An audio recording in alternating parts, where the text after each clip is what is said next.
इस मन के गति को कैसे कंट्रोल करें। मन को रोकना अत्यंत मुश्किल काम है, क्योंकि ये जो मन है ना, आप अभी यहाँ बैठे हैं लेकिन मन कहीं और चला जा रहा है। आप लोग बैठे तो यहाँ कथा पंडाल में है, लेकिन मन में क्या चल रहा है, मैच में क्या हो रहा होगा अभी तो देख ही नहीं पा रहे हैं, क्योंकि 3 घंटे तक कथा सुननी है। ये मन की गति को कोई नहीं रोक सकता, और मन को बस में करना बड़ा ही कठिन काम है। इसलिए प्रभु बताइए ऐसा कोई साधन बताएं जिसे करने से हम अपने मन को बस में कर सकें।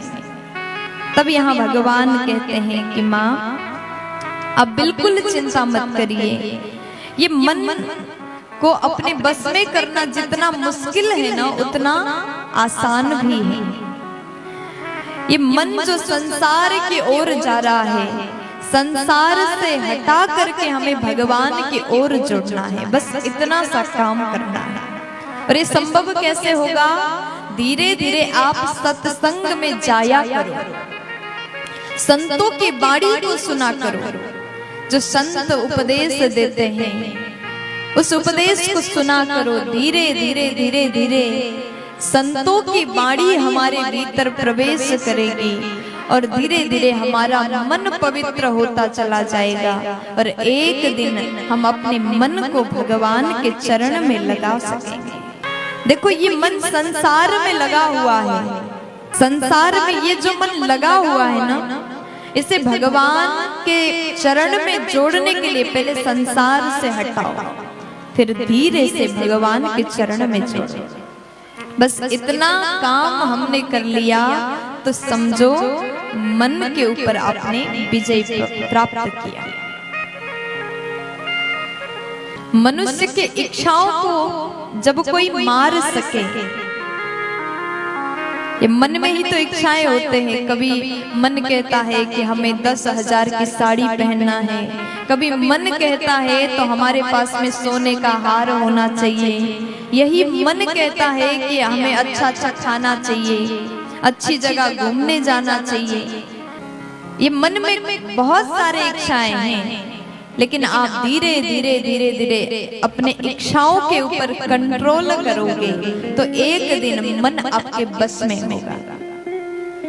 भगवान कह रहे हैं प्रथमा भगति संतन कर संगा, प्रथमा भगति संतन कर संगा, प्रथमा भगति संतन कर संगा, प्रथमा भगति संतन कर संगा, दूसर रति मामा कथा प्रसंगा, सररति मम कथा प्रसंगा, दूसर रति मामा कथा प्रसंगा, सररति मम कथा प्रसंगा। यहाँ पर भगवान कपिल देव जी कह रहे हैं मैया आप अपने मन को भगवान के चरण में लगाने के लिए पहले संतों की संग करो। आप सोचो कि हम भक्ति करेंगे, भगवान से जुड़ेंगे, तो भगवान से जुड़ने के लिए कुछ न कुछ माध्यम तो होना चाहिए ना।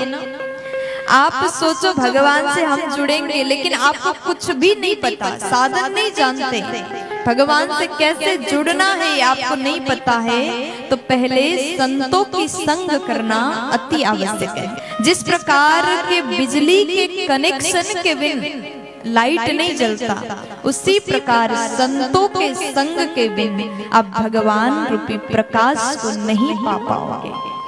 भगवान को पाना है तो पहले संतों के संग करो, सत्संग में जाया करो, कथाओं को सुना करो, क्योंकि कलयुग में केवल कथा और भजन से ही हम भगवान से जुड़ सकते हैं। इस प्रकार भगवान उपदेश दे रहे हैं। और फिर भगवान कहते हैं कि ये शरीर के मोह से आप बचने की कोशिश करिए, क्योंकि शरीर में कुछ भी नहीं है। ये शरीर कैसे बना है? पंच तत्वों से शरीर निर्मित हुआ है। पृथ्वी, जल, तेज, वायु, आकाश। जिस दिन शरीर से प्राण निकल जाए ये मिट्टी में मिल जाएगा, राख बन जाएगा। इस शरीर का कुछ भी अस्तित्व नहीं रहेगा। इसलिए शरीर से मोह मत रखो। और तीसरे नंबर में करना क्या है? पहले तो संतों की संग करो, भगवान से जुड़ो, शरीर से मोह मत रखो। और उसके बाद करना क्या है? सबके भीतर भगवान को देख करके उस भाव से प्रणाम करो।